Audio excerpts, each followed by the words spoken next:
शिक्षा भूमि संस्थान YouTube channel में मैं आपका तहे दिल से स्वागत करता हूं। चलिए दोस्तों, आज का वीडियो जो है ये दरोगा सीरीज का तीसरा वीडियो है। और एक दिन जो है ऐसे संभवतः रहता है, एक दिन आर्ट्स पेपर से संबंधित रहता है, एक दिन साइंस पेपर से। तो कल जो है आर्ट्स पेपर का हम दिए थे, आज साइंस पेपर से संबंधित है ज़्यादातर क्वेश्चन। तो हालांकि सभी एग्ज़ाम के लिए महत्वपूर्ण है, लेकिन हमारा जो टारगेट है वो दरोगा के लिए है और उसी के लिए ये वीडियो हम दे रहे हैं। प्रतिदिन शाम में 7 बजे, 7 या 7:10 में हमारी वीडियो अपलोड होती है। तो आप ज़रूर देखिए, अच्छा लगता है तो लाइक शेयर भी करिए। तो चलिए क्वेश्चन को स्टार्ट करते हैं। पहले क्वेश्चन से आते हैं। देखिएगा, पहला क्वेश्चन है, श्वसन की पहली रासायनिक प्रावस्था होती है। तो श्वसन की पहली रासायनिक प्रावस्था होती है ग्लाइकोलाइसिस। अगला क्वेश्चन है, अनॉक्सी श्वसन के संबंध में निम्न में से कौन सा एक सही नहीं है। तो कौन सा एक सही नहीं है तो ये आपको बताना है।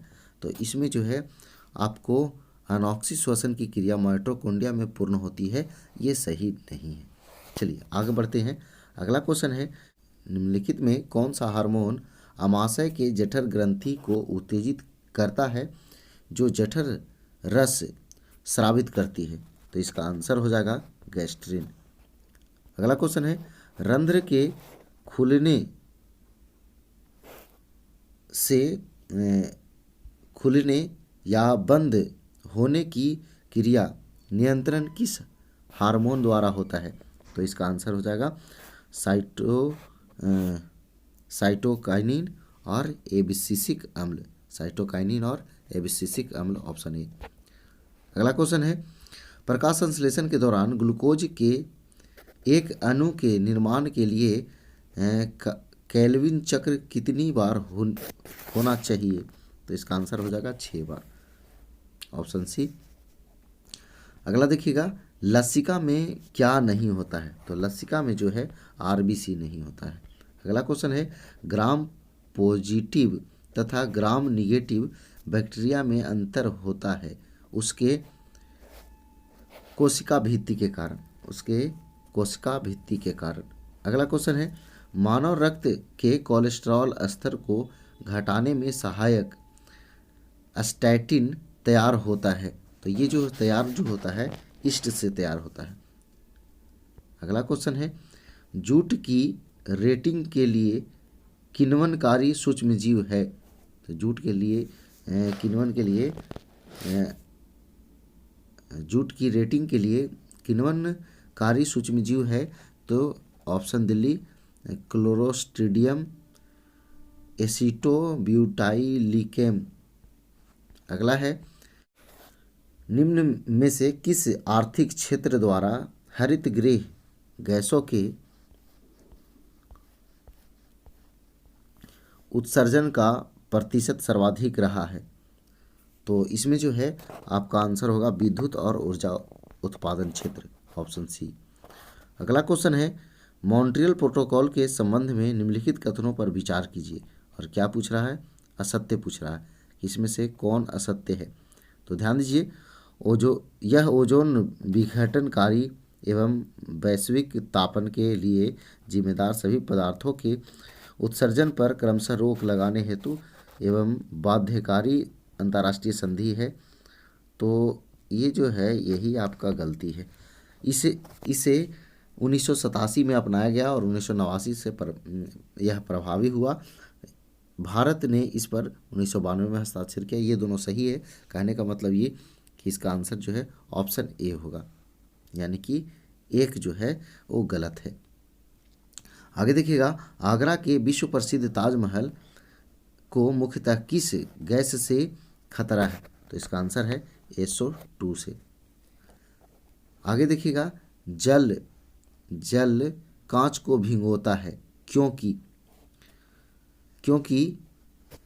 कांच के साथ जल का असंजक बल जल के अणुओं के बीच लगने वाले ससंजक बल से अधिक होता है। यानी कि ऑप्शन दिल्ली इसका सही आंसर है। अगला क्वेश्चन है, निम्नलिखित कथनों पर विचार कीजिए और कह रहा है कौन सा कथन सही है। तो -273 डिग्री सेल्सियस पर केल्विन पैमाना शून्य हो जाता है तथा 273 केल्विन पर सेंटीग्रेड पैमाना शून्य हो जाता है। सही बात है। किसी भी गैस का आयतन 0 केल्विन पर शून्य नहीं होता है, क्योंकि सभी गैसें इस ताप के पूर्व में ही द्रव या ठोस में बदल जाते हैं। तो कहने का मतलब ये कि इसका आंसर जो है आपका सी होगा। 14 का आंसर जो है आपका सी होगा, यानी दोनों। अगला क्वेश्चन है, निम्नलिखित में कौन सा विलयन प्रबल अम्लीय होगा। तो इसका आंसर हो जाएगा यानी कि बी और सी दोनों। अगला है न्यूमेरिकल टाइप का है। देखिए, एक ध्वनि तरंग 340 मीटर पर सेकंड की चाल से चलता है। यदि इसका तरंगदैर्घ्य 2 सेंटीमीटर है तो इस ध्वनि को जो है मानव नहीं सुन सकता है।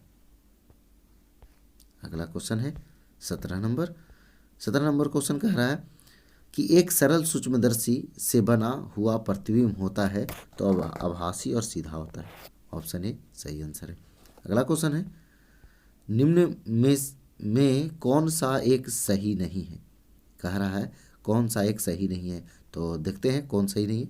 प्रकाश के लाल, हरा तथा नीले रंग को प्राथमिक या मूल रंग कहते हैं। सही बात है। प्रकाश के लाल, हरा तथा नीले रंग को मिलाकर अन्य सभी रंग के प्रकाश को प्राप्त किया जा सकता है। सही बात है। मेजेंटा, सायान एवं पीला प्रकाश को प्रकाश का द्वितीय रंग कहते हैं, तो ये भी सही है। और लाल तथा पीला रंग के प्रकाश एक दूसरे के पूरक हैं, यही गलत है। ऑप्शन दिल्ली। चलिए अगला क्वेश्चन है, निम्नलिखित कथनों पर विचार कीजिए और कह रहा है कौन सही नहीं है, यानी कि गलत है उसको आपको छांटना है। ठीक है, तो देखिएगा, प्राथमिक सेल या संचायक सेल से प्राप्त दिष्ट धारा का विभवांतर अपेक्षाकृत कम होता है, तो ये गलत बात बोल रहा है।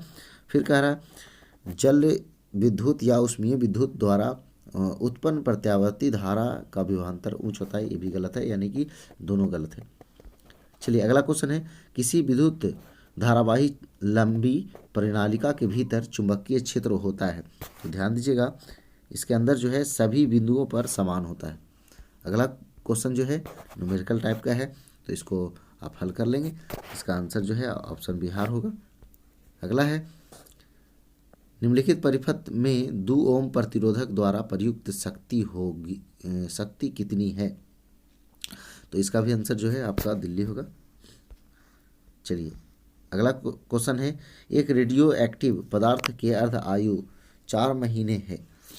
इस पदार्थ के 3/4 भाग क्षय होने में कितना समय लगेगा। तो इसका आंसर हो जाएगा 8 महीना। समस्थानिकों के संबंध में निम्न में से कौन सा एक सही नहीं है। कह रहा है कौन एक सही नहीं है, तो देखते हैं, है ना। तो इनमें परमाणु संख्या समान होती है। समस्थानिक के संबंध में बोला है तो परमाणु संख्या समान, सही बात है। इनमें परमाणु के नाभिक में प्रोटॉन की संख्या को ही परमाणु संख्या कहते हैं, सही बात है। इनमें परमाणु के नाभिकों में इलेक्ट्रॉन की संख्या समान होती है, सही बात है। प्रोटॉन और इलेक्ट्रॉन दोनों बराबर ही होता है। आगे, इसमें परमाणु के नाभिक में न्यूट्रॉन की संख्या समान होती है, तो यही गलत है। न्यूट्रॉन की संख्या समान समस्थानिक में नहीं होता है। अगला क्वेश्चन है, ऑक्जेलिक एसिड में कार्बन की ऑक्सीकरण संख्या है। तो कार्बन की ऑक्सीकरण संख्या जो है आपका 3 है। अगला क्वेश्चन है, एक ग्रह जिसका आकार पृथ्वी के समान तथा द्रव्यमान पृथ्वी के द्रव्यमान का 4 गुना है, पर 2 kg द्रव्यमान के वस्तु को ग्रह के ऊपर 2 मीटर ऊंचाई तक उठाने के लिए आवश्यक ऊर्जा का मान क्या होगा। तो आवश्यक ऊर्जा का मान जो है 160 जूल होगा। अगला क्वेश्चन है, पार्क कक्षा की ऊंचाई पृथ्वी की सतह से कितनी है। तो 36,000 किलोमीटर। अगला क्वेश्चन देखिए, पूर्ण विकिरण उच्च तापमापी किस सिद्धांत पर कार्य करता है? तो ये सीबेक के सिद्धांत पर कार्य करता है। अगला क्वेश्चन है, निम्नलिखित में से किसमें ऊष्मा की हानि मुख्य रूप से संवहन के कारण नहीं होती है? निम्नलिखित में से किसमें ऊष्मा की हानि जो है मुख्य रूप से संवहन के कारण नहीं होती है? तो देखिएगा, उबलता जल में तो होता है, भूमि और समुद्र मंद पवन में होता है, वात्या भट्टी के चारों ओर वायु का परिसंचरण में होता है। अगला है, बल्ब के तंतु में धारा प्रभाव होने के कारण बल्ब की कांच की सतह का गर्म होना, ये जो है नहीं होता है। यही जो है कारण जो है आपका संवहन के कारण नहीं होता है। चलिए अगला है, वायु में ध्वनि का वेग। वायु में ध्वनि का वेग जो है होता है क्या?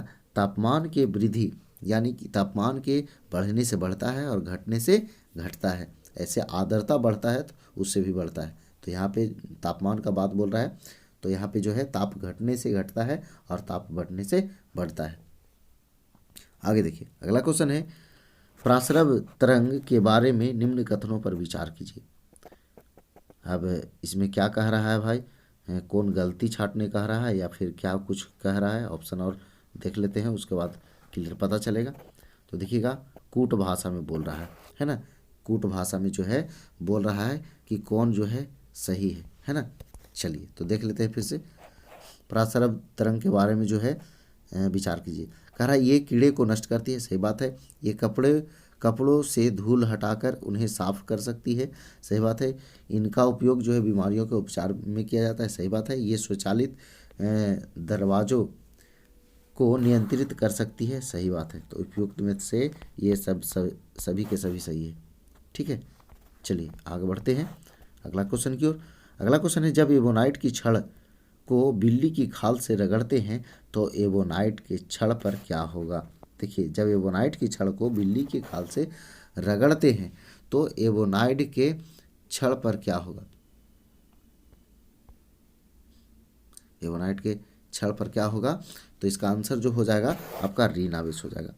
ध्यान दीजिएगा, कह रहा है जब एबोनाइट के छड़ को बिल्ली की खाल से रगड़ते हैं, तो देखिए जो रगड़ते हैं यानी कि जो रगड़ रहे हैं तो खाल से रगड़ रहे हैं, तो खाल का जो है जो आवेश जो है वो जा रहा है छड़ में, तो इसलिए जिसमें जो एक्सेप्ट करता है वो उसको ऋण आवेश कहते हैं।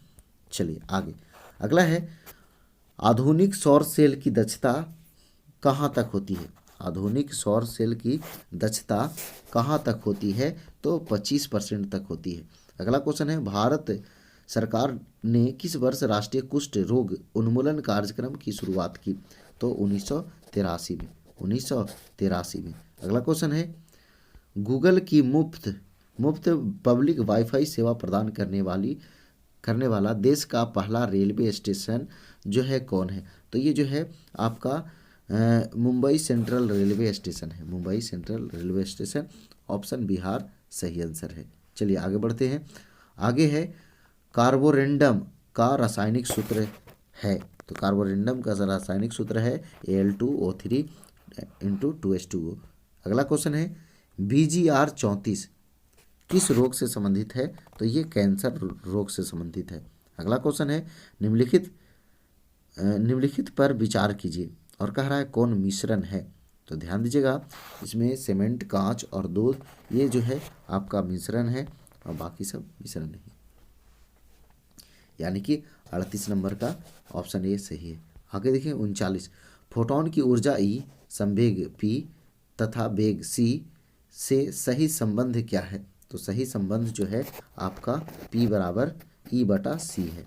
P बराबर E/C है। अगला है, रेडियो सक्रियता के दौरान एक अल्फा कण के उत्सर्जन से क्या होता है? तो एक अल्फा कण के उत्सर्जन से होता क्या है कि परमाणु संख्या में 2 और परमाणु द्रव्यमान संख्या में 4 की कमी हो जाती है, ठीक है। तो इसके अनुसार जो है ऑप्शन दिल्ली इसका आंसर हो जाएगा, ठीक है। अगला क्वेश्चन है, सहसंयोजी यौगिक के उदाहरण है। सहसंयोजी यौगिक के उदाहरण है, देखिएगा उदाहरण कौन है? देखिए तो इसका आंसर जो है सहसंयोजी का उदाहरण जो है ये कौन है, तो इसका आंसर जो है आपका दिल्ली हो जाएगा, CHCl3। आगे देखिएगा 42 number question, Fe double plus है और डबल प्लस से ट्रिपल प्लस में रूपांतरण होना ये क्या कहलाता है, तो ऑक्सीकरण कहलाता है। ठीक है, आगे देखिए वो आयन रहता है उस तरह से।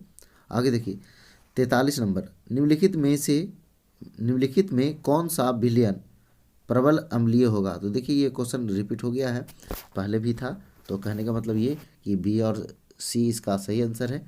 चलिए अगला जो है 44 नंबर कह रहा है निम्नलिखित ग्राफ प्रदर्शित करता है, तो निम्नलिखित जो है ग्राफ प्रदर्शित करता है, तो ये किसको प्रदर्शित करता है, तो चार्ल्स के नियम को। ठीक है, अगला देखिए आर्द्र वायु के संपर्क में आने पर कॉपर की सतह पर एक हरी परत बन जाती है, निम्नलिखित में किस यौगिक के बनने के कारण ऐसा होता है, तो किस यौगिक के बनने के कारण होता है, तो कॉपर कार्बोनेट के बनने के कारण होता है। संक्रमण तत्व की विशेषता है, संक्रमण तत्व की विशेषता है, तो ये जो है अपूर्ण डी ऑर्बिटल। अगला क्वेश्चन है पोटास एलम पानी के शोधन में उपयोगी है क्योंकि यह जो है कोलाइडी विलयन का अवक्षेपित करता है, यह कोलाइडी विलयन का अवक्षेपित करता है, यानी कि इसका आंसर जो है ऑप्शन सी हो जाएगा। अगला देखिएगा 48 नंबर, विद्युत द्विध्रुव आघूर्ण का एसआई मात्रक क्या है, तो इसका आंसर हो जाएगा कूलाम्ब मीटर। अगला क्वेश्चन है जल प्रदूषण के कारण होने वाला रोग कौन है, तो हैजा, जल प्रदूषण से हैजा रोग होता है। हैजा का खोज कौन किया था, तो ये आपको कमेंट बॉक्स में बताना है। अगला क्वेश्चन है देखिए अगला न्यूमेरिकल है, तो लास्ट है, इसको देखते हैं, सॉल्यूशन करते हैं। कोई वस्तु विरामावस्था से अपनी गति को प्रारंभ करता है, तो विरामावस्था से प्रारंभ करता है तो आपका प्रारंभिक वेग हो गया 0। ठीक है, एक समान त्वरण के साथ चलती है और 5 सेकंड यानी समय दिया हुआ है, फिर जो है 5 सेकंड बाद उसका वेग जो है 4 मीटर पर सेकंड हो जाता है, तो इतने समय में तय की गई दूरी क्या होगा। देखिए दूरी पूछ रहा है तो एस बराबर पूछ रहा है, तो एस बराबर आपको निकालना है, यू बराबर 0 दिया हुआ है, भी बराबर 4 दिया हुआ है और टी बराबर 5 सेकंड दिया हुआ है। तो आपको पता है कि एस बराबर जो है U T plus half A T होता है। क्या होता है, U T plus half A T square. अब देखिए आपको पता है कि u बराबर 0 है, तो पहला तो आपका मान 0 हो गया ना, फिर यहाँ हाफ है, ए क्या होता है त्वरण, v minus you by T, तभी v में से u जाएगा तो 4 में से 0 गया, 4 ही बचेगा, 4 अब बटा कुछ 5 यानी 4/5, तो यहाँ हो गया क्या, यहाँ 0 हुआ, फिर 1/2 होगा, फिर आपका यहाँ क्या हो जाएगा 4/5 होगा, 4/5 होगा। ठीक है, फिर कह रहा है टी स्क्वायर, तो 5 का स्क्वायर यहाँ होगा, तब 5 का स्क्वायर होगा, तो 1 5 से 1 5 तो कट गया है ना, और ये 2 से 2 कट गया, तो 2 यहाँ बचा और 5 यहाँ बचा, तो कितना 5 दूना 10 यानी 10 मीटर इसका आंसर हो जाएगा। ठीक है, अगर हाँ कोर्सेस हम किए आपको समझ में आया होगा। देखिए दोस्तों ये 50 प्रश्नों का सेट है और हमारा प्रयास यही रह रहा है कि जो आपको 50 क्वेश्चन प्रतिदिन दिया जाए और सभी एग्ज़ाम के लिए महत्वपूर्ण है, तो आप ज़रूर बने रहिए हमारे साथ। अगर खास करके दरोगा का एग्ज़ाम अगर देना है तो ये सेट ज़रूर सॉल्यूशन कीजिए। आपको लगता है कि स्पीड थोड़ा कम रहता है तो आप स्पीड बढ़ा करके देख लिया कीजिए, जल्दी वीडियो समाप्त हो जाएगा। तो चलिए मिलते हैं नेक्स्ट वीडियो में। तो अगर वीडियो पसंद आया तो वीडियो को लाइक कीजिए, दोस्तों के साथ शेयर कीजिए। तो आज भर इतना ही। जय हिंद, जय भारत, वंदे मातरम।